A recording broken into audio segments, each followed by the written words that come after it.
Meus irmãos, boa noite a todos.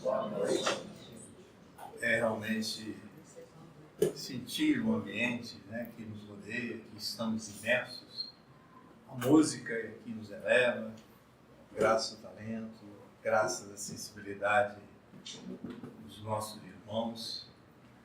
A leitura que introduz o nosso tema, lido pela nossa irmã Lara, a presença da Dorinha aqui, que nós já marchamos muito, né, no movimento espírita, trazendo-nos a lembrança do Vilela.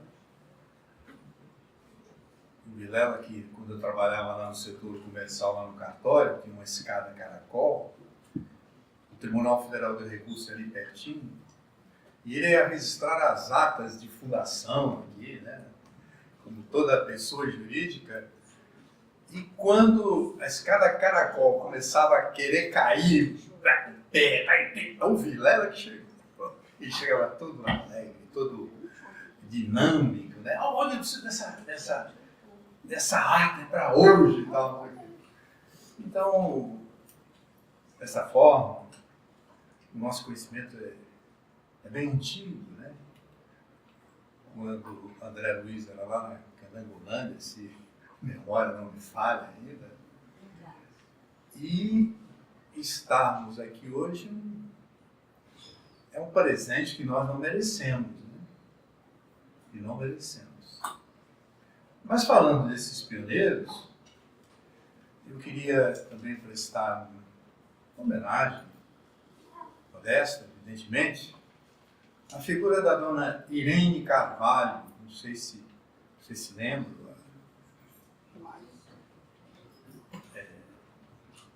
que foi uma pessoa que, quando eu era jovem, 16, 17 anos, frequentava uma cidade lá, ela me vendo nas minhas necessidades, começou a colocar nas promoções de viagem a Piracanjuba, a Goiânia, nos movimentos de juvenis, e queria me colocar no coral, no teatro, coisas assim. Mas eu queria, pertinente ao tema, a dona Irene, na mocidade e lá nas reuniões públicas, ela falava: quem tiver tempo, não se esqueça de comparecer domingo às 18 horas.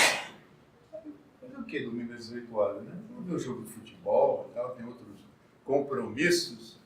E ela dizia assim: é o dia, os domingos, 18 horas, é a prece dos suicidas. Jovem que era, não dava, não entendia, não tinha a consciência do que aquilo significava. Mas foi a primeira pessoa onde eu vi, em todas as letras, algo que dizia respeito aos suicidas, que até hoje a reunião aos domingos já está continua.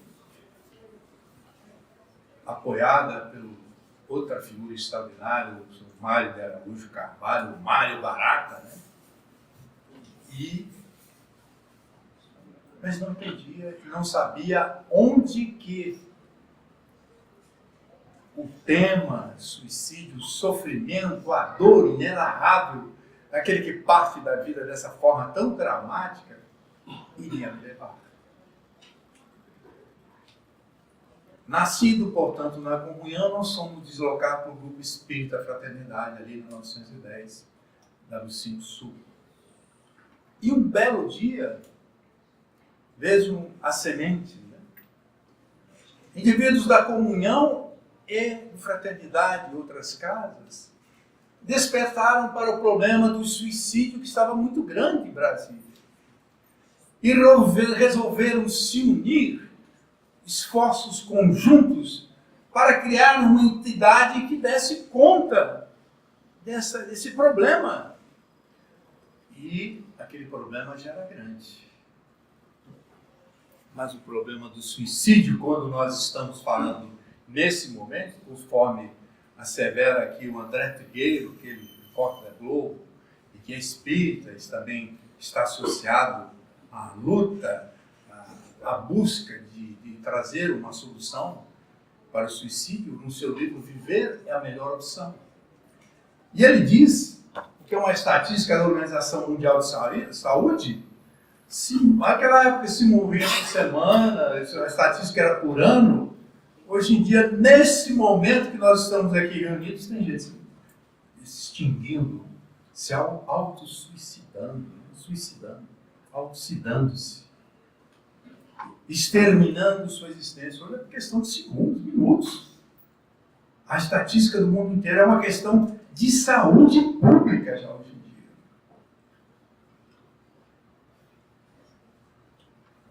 E, portanto, aquelas figuras reunidas resolveram fundar uma entidade, não sabiam como, que caminho, qual o conteúdo, como é que fariam para aquilo. Aí souberam que lá em São Paulo existia uma entidade chamada Centro de Valorização da Vida. E entraram em contato e aqueles indivíduos que lá trabalhavam, Valentim Lorenzetti, primo de Nestor Massotti, e coisas assim, vieram a Brasília e resolveu-se fundar uma entidade Voluntários da Amizade, que depois veio assumir o CVV Brasília. Mas a história do CVV, que é uma entidade apoiada pela corte britânica, o príncipe Philip, né, na época, a princesa também falecida, que nasceu num enterro, um sepultamento. Um padre anglicano chamado Chedvara foi assistir o sepultamento. E ele se surpreendeu tremendamente, porque ele viu no caixão uma jovem dos seus 15, 16 anos, e ele ficou extremamente surpreso e um impacto, chocado, né? Uma pessoa daquela idade se termina a sua vida, que acena com todas as cores, da beleza, da realização, da continuidade. E ele veio a saber, perguntando, que aquela jovem se suicidara, terminara com a vida, porque não sabia o que era a menarca, não sabia o que era a menstruação. E ela, desesperada, crendo que estava doente, alguma coisa, com medo de dizer à sua mãe, resolveu tirar a vida. Concluiu o Chedvara, que eu tive a oportunidade de conhecer quando ele esteve em Brasília, figura humilde, tranquilo ao falar, e que já partiu para a pátria espiritual. Ele então entendeu que aquela menina fizera aquele gesto porque não tivera alguém que a ouvisse, que cedesse o seu tempo, da sua vida, das suas preocupações em favor daquela menina. Ele entendia que se alguém a ouvisse, teria evitado aquela perda lastimável, uma vida que se perde, que sai dramaticamente assim do mundo. É uma perda lastimável. Portanto, ele resolveu fundar o Centro de Valorização da Vida, que ele denominou os Samaritanos, lá em Londres. E ele começou a atender na sua paróquia pessoas que tinham necessidade, ou sobre suicídio, ou qualquer outra coisa. E ele começou a atender na sua paróquia aquelas pessoas necessitadas. E ele era uma multidão, e ele verificou que não tinha condição de atendê-las, porque ele vazava, né? Começava à tarde, às vezes uma hora, meia-noite, ele estava lá presente, ouvindo as pessoas. Mas em um certo momento, ele observou que, a princípio, quando as pessoas começavam a reunião, o ambiente estava completamente cheio. Mas quando chegava no momento da reunião, já estava pela metade. E ele começou a observar que se dava o quê? Quando as pessoas estavam aguardando, começaram a conversar entre si. Ou seja, o bombeiro conversava com o professor, que ele tinha esse problema, a dona de casa E eles foram desabafando, e quando chegava um determinado momento, eles se conscientizavam que não mais precisavam, eles saíam, iam embora, já tinham recebido aquilo que eles iam buscar ali com o Che Guevara. Ele entendeu, então, que poderiam criaturas que não eram especializadas, que não eram acadêmicas, que não eram profissionais, poderiam se dedicar à tarefa de ouvir o seu próximo. Então nasceu o Centro de Valorização da Vida Samaritanos de Londres, onde pessoas voluntárias se candidatavam para ouvir, para minorar as dores, os sofrimentos das criaturas. Portanto, essa obra veio surgir em Brasília pela iniciativa do Comunhão Espírita Brasileiro, voluntários de lá, do GAF e outras casas aí. Portanto, nasceu uma entidade que veio influenciar o movimento espírita. Porque o atendimento fraterno de hoje deriva, de alguma forma, do Centro Espírita, do Centro de Valorização da Vida. É de uma outra maneira, de uma outra forma. Mas em 67, quando foi fundado em Brasília, não existia nas casas espíritas o atendimento fraterno. E o atendimento fraterno na casa espírita virou doação, renúncia, calar-se para dar total oportunidade que o necessitado por diferentes problemas tivesse condição de fazer a sua catarse, de colocar tudo que lhe vai na alma. E tanto isso é verdade que na nossa pouca experiência nessa área, uma vez atendemos ou estivemos à disposição de alguém que ouvimos 45 minutos, sem falarmos nada. E ao término do nosso encontro, quando ela entendeu que já era suficiente, ela concluiu: eu agradeço pelos conselhos que o Senhor me deu. Agradeço pelas orientações. Nós não demos nada, não falamos nada. Ela intimamente chegou àquilo que talvez já tivesse decidido, e só com o nosso silêncio ela tomou coragem, força para realizar a atitude positiva que ela tinha que realizar.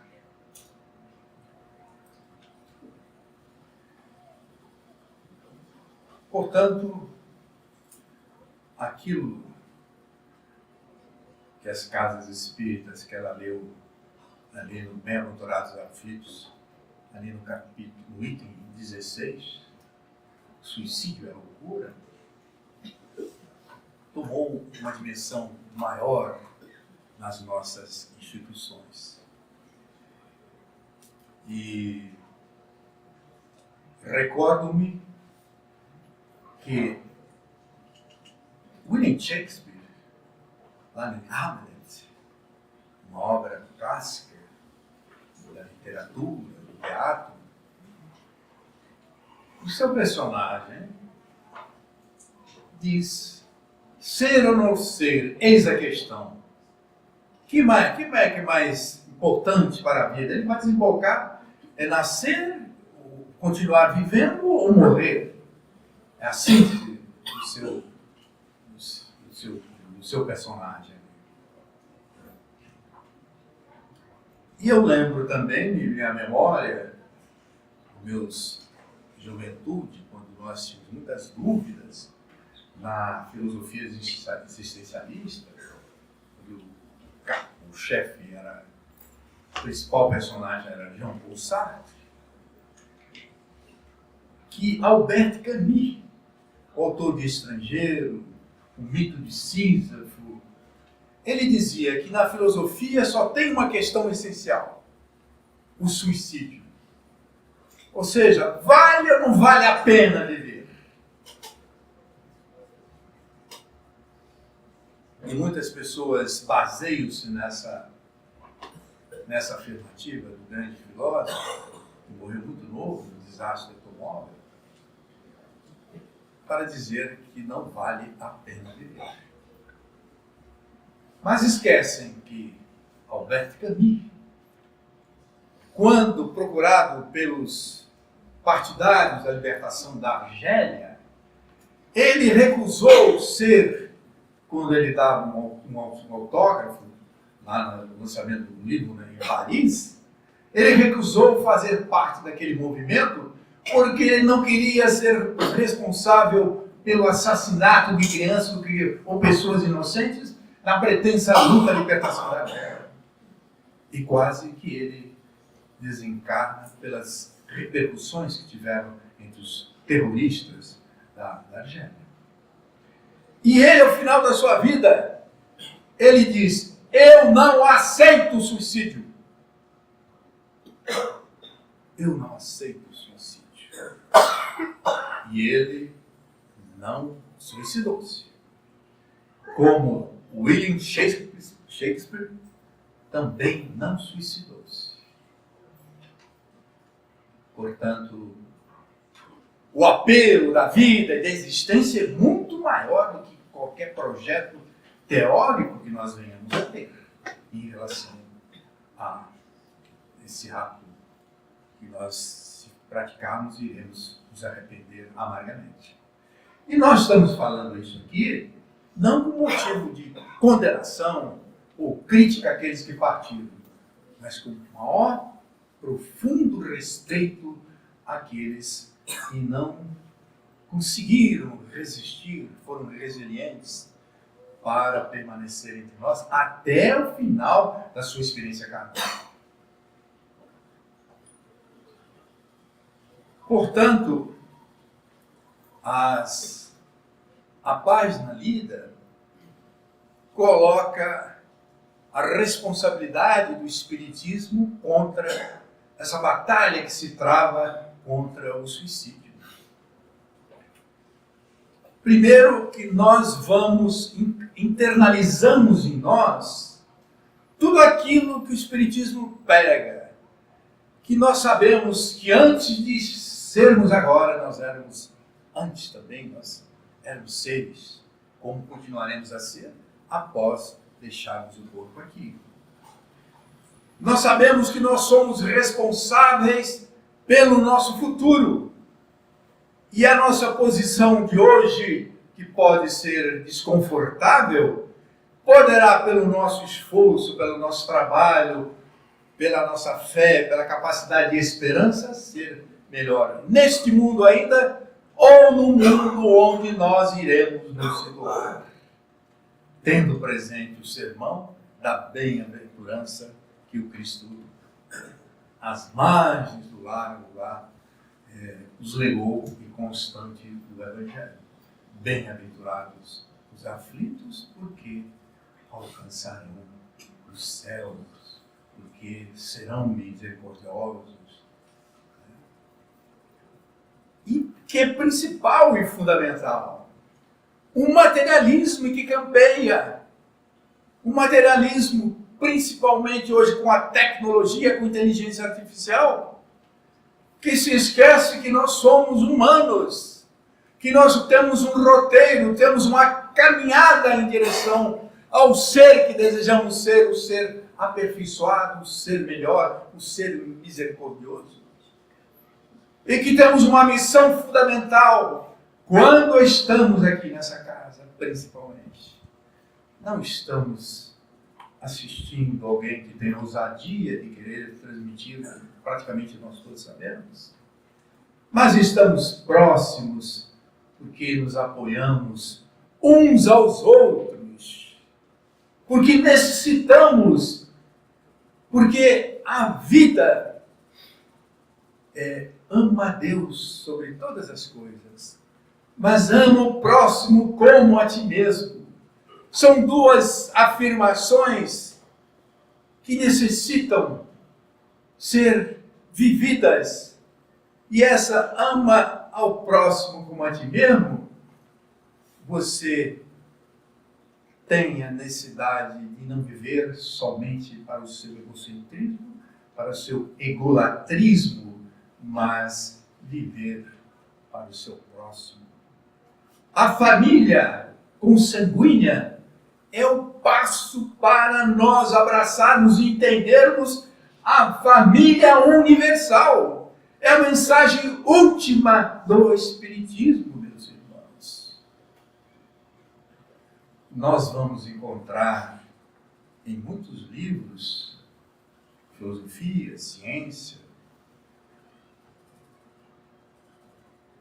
explorando as causas, analisando sobre um aspecto mais profundo o que significa o suicídio, né? Sociólogos, principalmente. Mas o Espiritismo, ele vem, como o Evangelho, como as mensagens do Emmanuel, ele tem uma ética prática que se reflete na nossa vida diária.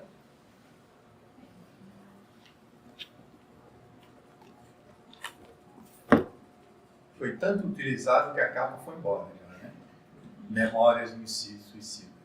No mês passado, não sei porquê, acharam que eu era alguma coisa que entendia de suicídio.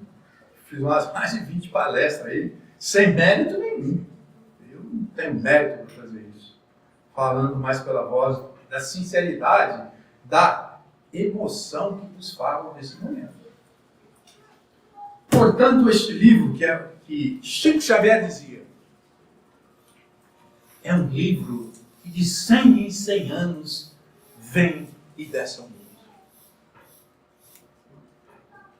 E é um livro completamente, que não se perde em teorias, que serão comprovadas ou não.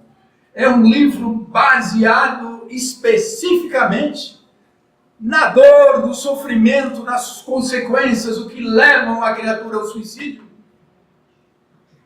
Como uma página que alguém que cometeu esse erro e vem nos avisar, condoídos da nossa situação, nos avisar,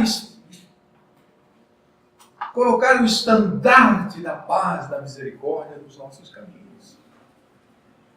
É a voz de Camilo Castelo Branco, o grande romancista português de amor e perdição, que perdendo a capacidade de viver e passando por problemas sentimentais e emocionais, ele resolveu despedir-se dessa vida tragicamente, desferindo um balaço no seu ouvido. Aqui tem tudo o que nós desejamos saber de prático.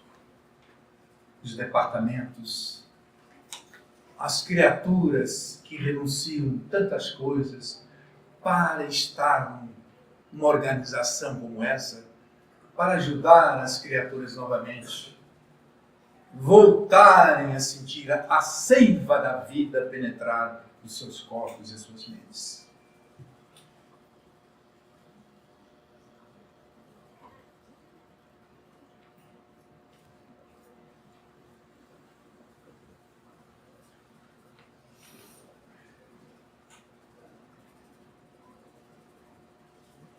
Eu lembro, se vocês me permitam, confidenciar aqui um episódio da minha vida, da minha existência, não no sentido de me engrandecer, eu já estou mais para lá do que para cá, não sou candidato a deputado distrital, nunca serei, não tenho essa pretensão, nunca tive esta pretensão na vida. E eu me recordo, nessa mesma época, 16, 17 anos, quando o seu Henrique, enfermeiro do Supremo Tribunal Federal, conversando com meu pai, me convidou para eu fazer companhia a ele, que ele iria para o interior de São Paulo, lá para Ribeirão Preto. E eu tinha necessidade de tomar conta de uma cachorrinha, foi lá um rapaz de 16, 17 anos, tomando conta da cachorrinha, ele foi com sua sogra, com sua esposa, e eu também fui para São Paulo, que meus parentes são todos de lá. E conheci Olímpia, né? Cidade maravilhosa, e conheci São José do Rio Preto. São José do Rio Preto, que é aquela época que eu visitei, tinha um sanatório que era modelar, Sanatório Espírita Bezerra de Menezes. Não preciso falar mais sobre Bezerra de Menezes. E lá conheci várias criaturas, o seu Rubens, que era do Banco do Brasil, que era espírita, e a sua esposa também, que aliás nos contou que da história de uma amiga dela que tinha desencarnado e que ela estava muito preocupada porque na reunião que ela tinha lá no sanatório de São José do Rio Preto, no sanatório de Bezerra de Menezes, ela encontrou uma vez a sua amiga que tinha desencarnado e que era muito rica. E encontrando na sessão mediúnica, a sua amiga não estava muito bem. E ela foi à residência onde elas moravam e lá encontrou a sua amiga novamente. E a sua amiga, e ela na reunião pedindo que ela entendesse que já era hora dela partir, e ela mostrou a sua casa. Como é que eu vou conseguir me desligar dessa casa? Você viu as minhas alfaias? Você viu meus móveis do século XVI, né, da Belle Époque?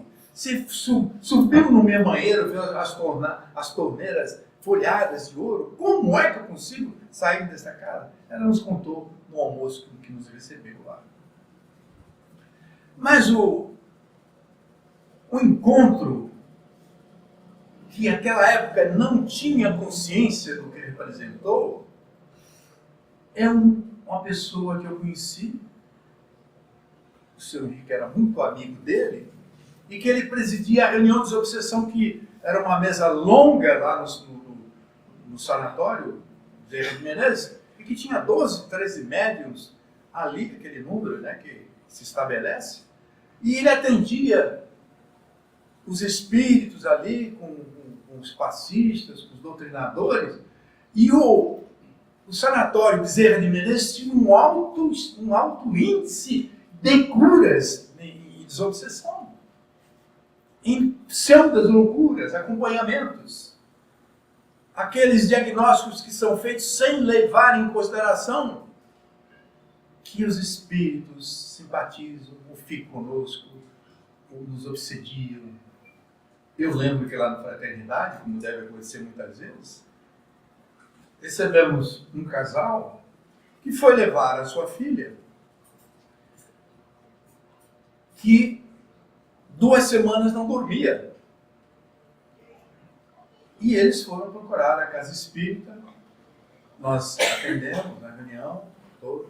Depois de terminar a reunião, tinha uma reunião de desobsessão, que era a sala lá, nós dirigimos para lá, e foi ventilado o problema da menina, de 5 anos, e manifestou-se o seu avô. E ele já de imediato diz: olha, me perdoem, eu não sabia que estava fazendo tanto mal à minha netinha, eu amo tanto, eu me liguei tão profundamente a ela, que quis continuar. Agora eu reconheço que eu estou desencarnado, que eu quis ficar ao lado dela, ajudando. O meu afeto não se desvaneceu, não se exauriu. Mas não se preocupe, eu estou ouvindo os irmãos espirituais aqui dizendo que eu preciso me afastar. E ele se afastou. Na semana seguinte o casal veio, disse que a menina dormiu extraordinariamente e não acordou nenhuma vez e nunca mais retornaram à casa espírita, comprovando que as presenças espirituais em nós, causando patologias, anomalias, sintomas, às vezes, daqueles que nos procuram, que ficam estagiando conosco, é uma realidade. Mas conheci Eliseu Vigorati. E eu vim saber, depois, quando retornei a Brasília, mais lá na frente, trouxe aqui, quem não conhece, ó, o Evangelho da Mediunidade, Vidas de Outrora, tem uns outros lá em casa. Mediunidade Sem Lágrimas. E o Eliseu Vigorati é tradutor do livro dos dos Espíritos, a toda o Pentateuco kardeciano. Ele fundou muitas instituições no interior de São Paulo e lá na capital também. E eu conversei com ele, perdi a chance de explorá-lo.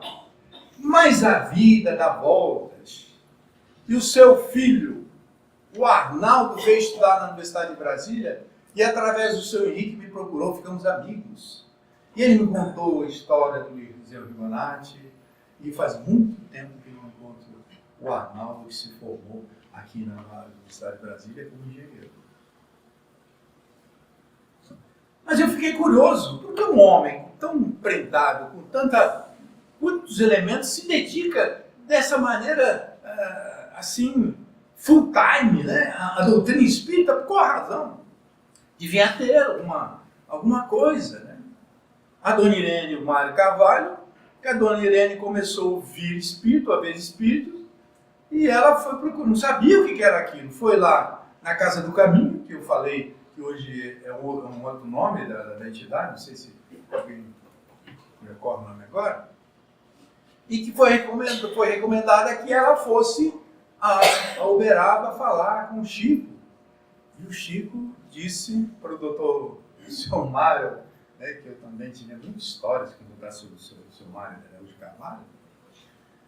Olha, Sr. Mário, o Chico disse, o senhor vai para Brasília, o senhor vai enriquecer, mas o senhor vai fundar uma entidade lá em Brasília e vai se dedicar à caridade.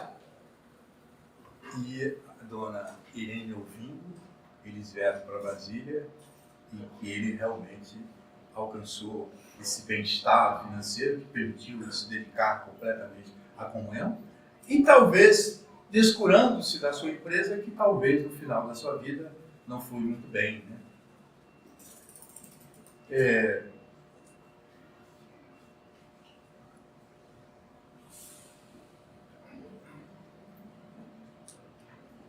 Portanto, Eliseu Rigonati teve sua estrada de Damasco também.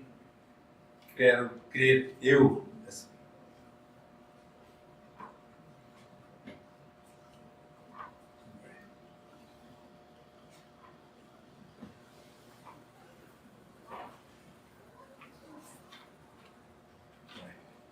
Tá aqui, você quiser jogar fora.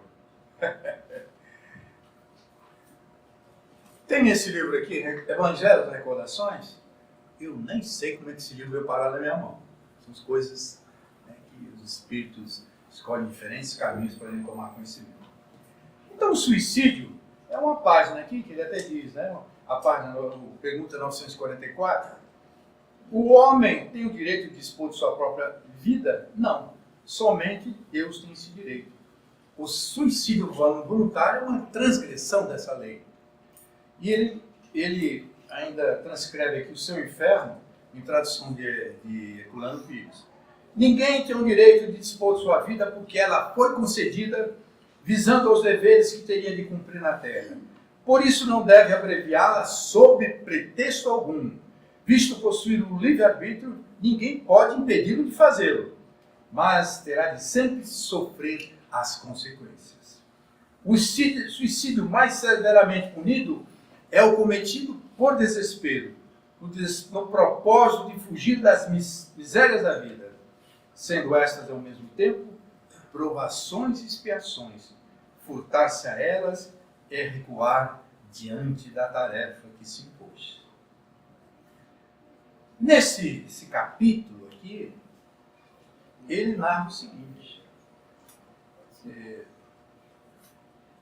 No início ele diz que nós temos um instinto de conservação, que no homem é um instinto racional, nos animais é meramente mecânico, mas por que ele é tão forte assim que nos leva? Se ele é tão forte assim, por que nos leva ao suicídio?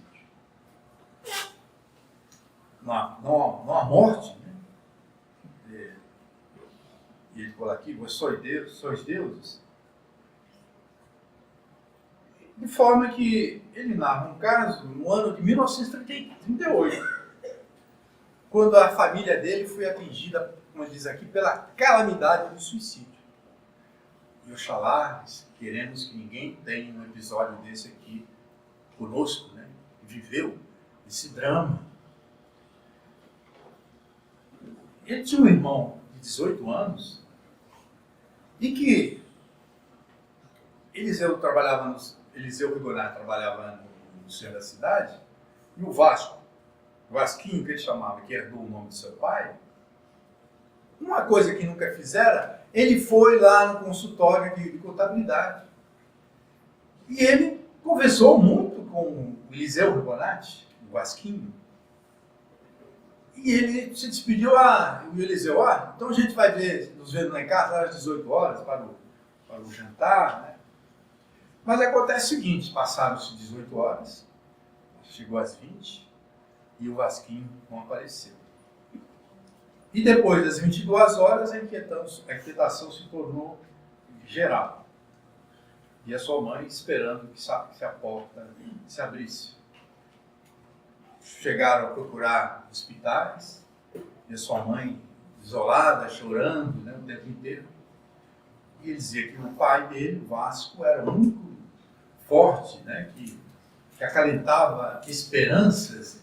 Isso se sustentava com sua voz enérgica, posta, que repassada de carinho.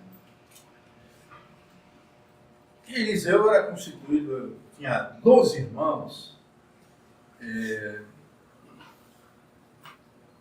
Então aproximava o dia de finados.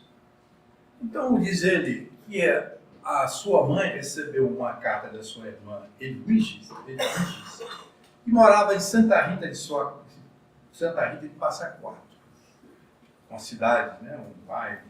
Pedia-lhe que fosse ao cemitério do Araçá e mandasse renovar a pintura do túmulo de seu filho. A dona Edwiges pedia para sua mãe que fosse no cemitério do Araçá para tomar as medidas de pintar, cal, como é o costume, lá no cemitério do Araçá. Quando a mãe de Eliseu chega no cemitério, um funcionário que a atendeu encarou fixamente e perguntou-lhe: a senhora tem algum filho que se pareça consigo? Ela falou: tem muitos filhos, respondeu-lhe. Mas o que mais se parece comigo desapareceu de casa e pôs-se a chorar. Aí o funcionário do cemitério disse: é ele. E contou. Retiraram um cadáver do Tietê nas proximidades da Ponte Grande. Quem conhece São Paulo fica ali. Sabe ali? Tietê, mais à frente. Um moço parecidíssimo com ela. Pelo trajar se afigurou-se filho de boa família. E esperou-se alguém que viesse reconhecer e não apareceu ninguém, o sepultado. E ele foi lá, desconhecido, causa morte, suicídio por afogamento, sepultura mortal. E ele pediu que acompanhasse humildemente até a cova do seu filho. Oraram pelos Vasquinhos. E o atendisse disse que tinha alguns objetos que o suicida deixara. Né? Entregou-lhe uma gravata, uma cinta e um chaveirinho com uma chave. A gravata a mãe reconheceu logo. Eliseu disse que era minha e Vasquinho gostava de usá-la. Mas ele dizia assim: há tantas gravatas iguais, né? Poderia não ser Vasquinho. A cinta, pela ação da água, estava irreconhecível. Restava a chave. A chave, como ele trabalhava no jornal Diário de São Paulo, ele encarregava-se de acompanhar a correspondência. E Eliseu, com seu pai, né, depois de chegar em casa, foram lá naquela caixa postal e eles foram rezando. O Eliseu, quando introduziu a chave, estava orando fervorosamente para que a chave não se abrisse. Mas ela entrou e abriu. Era a chave do Vasquinhos, concluindo que era o seu irmão que tinha realmente cometido o dramático gesto de se até tirar as águas do rio Tietê. Dia depois fomos ao cemitério, diz o Eliseu. O seu irmão Orlando Rigonati perguntou a ele: por que está ensimesmado, sorumbático? Por que você está assim? O que é contigo? O porquê ele não confessou o seu irmão. Ele diz que nessa parte do livro ele confessa hoje. Saí do cemitério com um sentimento de culpa que me atassalhava. Julgava-me culpado daquele ato. Quantos minutos faltam? 5? Tá bom? Mas termina, pelo amor de Deus. Não, vou cortar aqui agora. Tem que completar o horário. Senão o presidente não me convida mais. Mas vai dar tempo. Obrigado, meu irmão. Eliseu, naquele dia,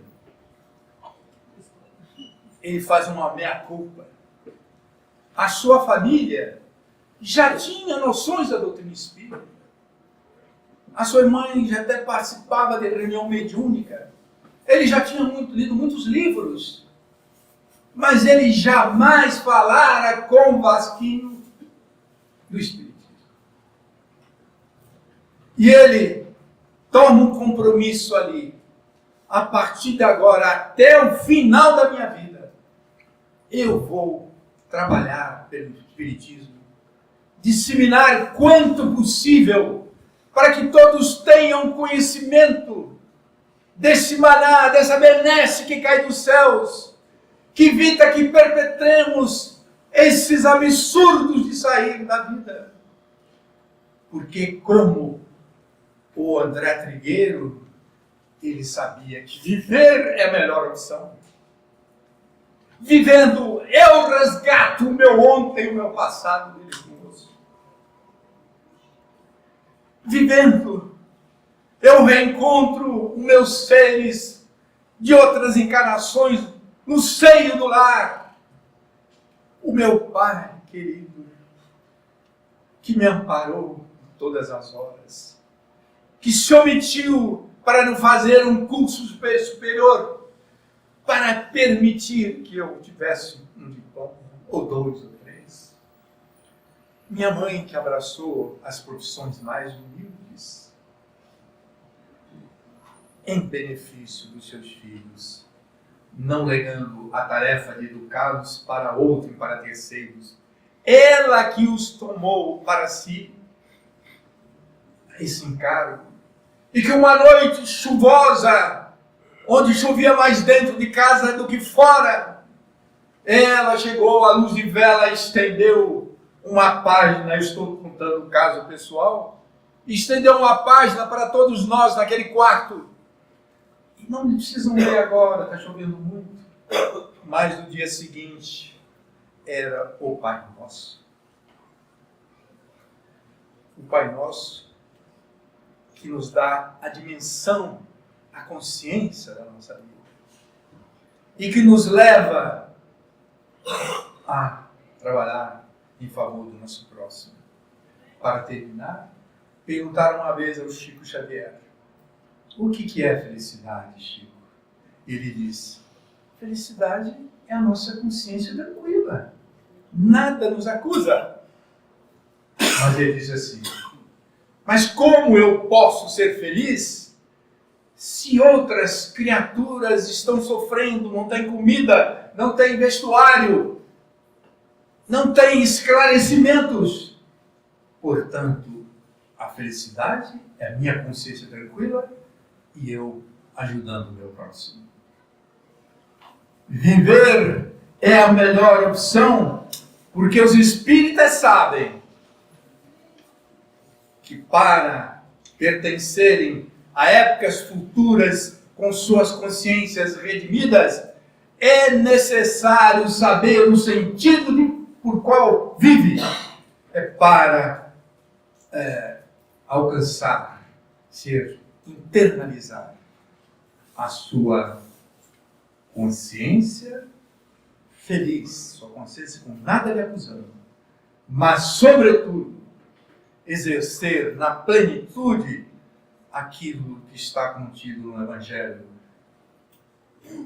Fora da caridade não há salvação. Meus irmãos, muita luz, muita paz para nós todos.